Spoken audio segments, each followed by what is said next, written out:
अस्सलाम वालेकुम। I am engineer Khalid Mahmood, your physics teacher.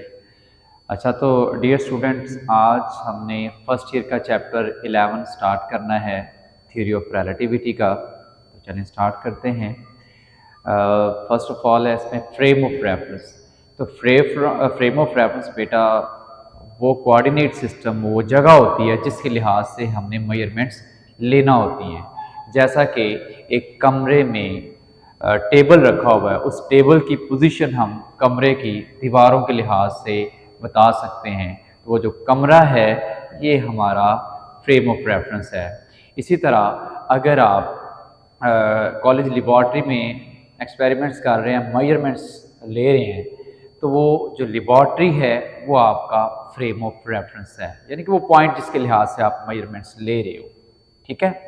और इसकी जो दो टाइप्स हैं, ये जो फ्रेम ऑफ रेफरेंस, एक इनर्शियल फ्रेम ऑफ रेफरेंस और दूसरा है non inertial frame of reference. तो जो इनर्शियल फ्रेम ऑफ रेफरेंस है बेटा, इसमें न्यूटन का first law of motion hold करता है, यानी कि ये वो फ्रेम ऑफ रेफरेंस है जिसमें ऑब्जेक्ट या तो रेस्ट में है या यूनिफॉर्म वेलोसिटी के साथ मोशन में है। तो दोनों केसेस में, रेस्ट की बात करें या यूनिफॉर्म मोशन की बात करें, तो दोनों केसेस में एक्सेलरेशन जो है वो ज़ीरो होता है। ठीक है। और एक्सेलरेशन ज़ीरो है तो इसीलिए इसको हम non accelerated frame of reference भी कहते हैं। इसकी एग्जांपल अगर हम जनरली बात कर रहे होते हैं तो जो अर्थ है ये एक इनर्शियल फ्रेम ऑफ रेफरेंस है। अगर हम इसका जो स्मॉल वैल्यू ऑफ एक्सेलरेशन है उसको निगलेक्ट कर देते हैं तो ये इनर्शियल फ्रेम ऑफ रेफरेंस है। ठीक है। नेक्स्ट हमारे पास आ जाता है non inertial frame of reference. इसमें न्यूटन का first law of motion hold नहीं करता। इसमें बॉडी ना तो रेस्ट में है ना यूनिफॉर्म मोशन में है, बल्कि बॉडी या फ्रेम ऑफ रेफरेंस जो है वो वेरिएबल वेलोसिटी के साथ मूव कर रहा होता है। ठीक है। और अगर वेरिएबल वेलोसिटी है, वेरिएबल मोशन है, तो इसका मतलब है अब एक्सेलरेशन ज़ीरो नहीं होगा। अगर एक्सेलरेशन ज़ीरो नहीं है, इसको हम एक्सेलरेटेड फ्रेम ऑफ रेफरेंस कहेंगे। अब अगर हम इसकी एग्जांपल देखें तो अगर हम स्ट्रिक्टली बात कर रहे हों तो अर्थ जो है ये एक non inertial frame of reference है।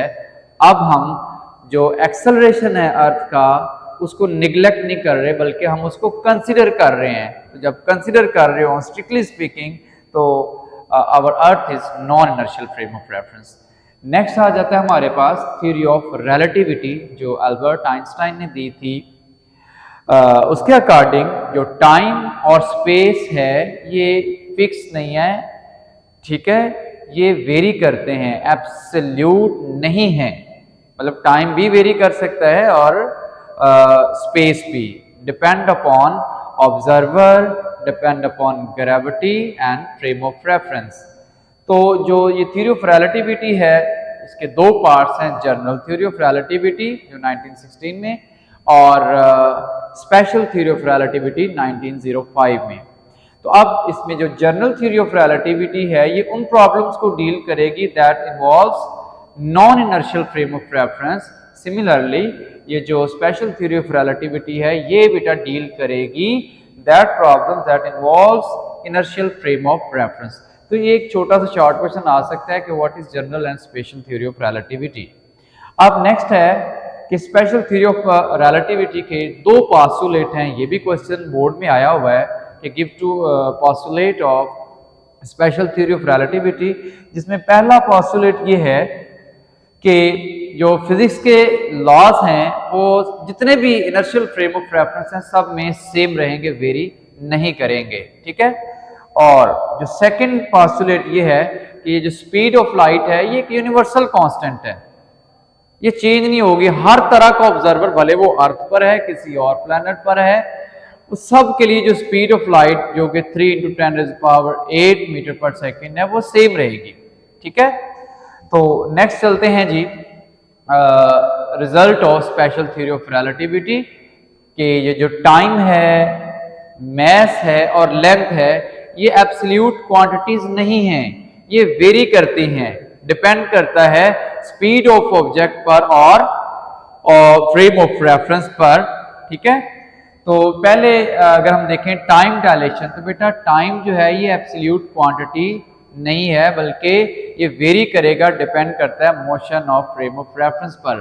हो सकता है कि एक बंदे के लिए टाइम 10 इयर्स गुजरे हों और दूसरे के लिए 4 ईयर, 5 ईयर या 6 ईयर्स गुजरे हों।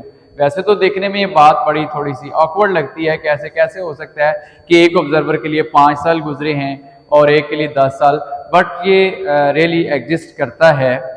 बट इसके लिए कंडीशन ये है कि उस ऑब्जेक्ट के लिए टाइम इंटरवल स्लो हो जाता है, टाइम डायलेट हो जाता है अगर कोई ऑब्जेक्ट स्पीड ऑफ लाइट के करीब करीब ट्रैवल कर रहा हो, यानी बहुत हाई स्पीड हो, ठीक है। तो अब यहां पर देखें इसमें दो टाइम्स की का जिक्र हो रहा है, एक प्रॉपर टाइम और एक रिलेटिविस्टिक टाइम। प्रॉपर टाइम बेटा वो होता है कि आप दो इंटरवल्स के दरमियान टाइम नोट करता है ऑब्जर्वर जब वो रेस्ट में होता है, वो टाइम बेटा प्रॉपर टाइम है। और दो इंटरवल्स के दरमियान जब एक ऑब्जर्वर जो कि मोशन में होता है वो टाइम इंटरवल को नोट करेगा, वो टाइम होगा रिलेटिविस्टिक टाइम, यानी कि ये वो टाइम है जब ऑब्जेक्ट मोशन में था और वो टाइम नोट किया गया। तो ये रिलेशन अगर हम देखें रिलेटिविस्टिक टाइम और प्रॉपर टाइम का, तो ये इक्वेशन आपके सामने है। इसमें ये वाला जो फैक्टर है ना, जो स्क्वायर रूट में लिखा हुआ है, इस पूरे की वैल्यू लेस देन 1 आती है। क्यों लेस देन 1 आती है? ये जो v है ये है स्पीड ऑफ ऑब्जेक्ट, ठीक है, और ये जो c है ये है स्पीड ऑफ लाइट। और आप यहां से देखें कि ये जो स्पीड ऑफ ऑब्जेक्ट है ये बहुत कम होती है as compare to speed of light. तो जब नोमिनेटर छोटा और डिनोमिनेटर बड़ा हो तो आंसर आपका लेस देन 1 आएगा। तो अब 1 में से आप लेस देन 1 वाला फैक्टर जो भी है इसको माइनस करेंगे तो आंसर हमारा हमेशा क्या आएगा? Less than 1। तो इसका मतलब हुआ कि ये जो हमारा रिलेटिविस्टिक टाइम है ये ग्रेटर होगा t0 से। अब क्या मतलब बना इसका? इसका मतलब ये बना कि अगर कोई ऑब्जर्वर स्पीड ऑफ लाइट के करीब करीब यानी बहुत ज्यादा तेजी के साथ ट्रैवल कर रहा हो तो उसके लिए टाइम डायलेट हो जाएगा, स्लो हो जाएगा। यानी कि अगर दो ऑब्जर्वर हैं, एक ऑब्जर्वर स्पेस में चला जाता है बड़ी हाई स्पीड के साथ, approaches to speed of light, तो हो सकता है उसके लिए जो है 5 साल गुजरे हों और जो जमीन पर बैठा ऑब्जर्वर है उसके लिए जो है वो 10 साल गुजर गए हो। यानी कि जो बंदा ट्रैवल करके गया है स्पेसशिप में अब स्पीड ऑफ लाइट के करीब करीब, वो यंग नजर आएगा और जो नीचे बैठा हुआ ऑब्जर्वर है वो एजेड हो चुका होगा, थोड़ा सा बूढ़ा हो चुका होगा इसकी निस्बत, ठीक है। ये टाइम डायलेशन है और ये इफेक्ट तब आपको प्रोमिनेंट लगेगा अगर कोई बॉडी बहुत तेजी के साथ ट्रैवल कर रही हो। हमारी जो क्लासिकल बॉडी है वो जो 300 किलोमीटर पर सेकेंड 400, इस पे कोई इतना प्रोमिनेंट इफेक्ट नजर नहीं आता। प्रोमिनेंट इफेक्ट बेटा तब होगा अगर कोई ऑब्जेक्ट बहुत तेजी के साथ ट्रैवल कर रहा होता है तो उसके लिए टाइम स्लो हो जाता है, टाइम इंटरवल, ठीक है। तो इसका ये एप्लीकेशन भी लिखी हुई है कि ये जितने भी हमारे प्रोसेस हैं, physical, chemical, biological, even that ageing process, मैंने एजिंग प्रोसेस की एग्जांपल भी दी है, उसमें भी ये इफेक्ट प्रोमिनेंट होता है अगर कोई बॉडी बहुत तेजी के साथ ट्रैवल करेगी। इसी तरह नेक्स्ट है हमारे पास लेंथ कॉन्ट्रैक्शन। जैसे मैंने कहा टाइम भी एब्सोल्यूट नहीं है, एक के लिए अगर 10 साल गुजरे हो सकता है दूसरे के लिए 3, 4, 5 साल गुजरे हों। इसी तरह लेंथ भी अगर एक ऑब्जर्वर एक चीज की लेंथ 1000 मीटर मेजर कर रहा है, हो सकता है किसी दूसरे ऑब्जर्वर के लिए वो लेंथ जो है वो 400 मीटर हो या 500 मीटर हो। तो ये जो डिफरेंस एग्जिस्ट कर रहा है वो इस वजह से एग्जिस्ट कर रहा है कि दोनों जो ऑब्जर्वर हैं एक बहुत तेजी के साथ ट्रैवल कर रहा है और एक स्टेशनरी है, तो इस वजह से ये लेंथ का डिफरेंस आएगा। और एक इसमें बड़ा इंपॉर्टेंट एमसीक्यू भी आता है कि ये जो लेंथ में फर्क नजर आता है कि एक बंदे के लिए एक चीज जो है वो 1000 मीटर की नजर आ रही है, दूसरे के लिए 400 या 500 मीटर की नजर आ रही है। ये इफेक्ट अगर आपने देखना है प्रोमिनेंट, ये कब होगा?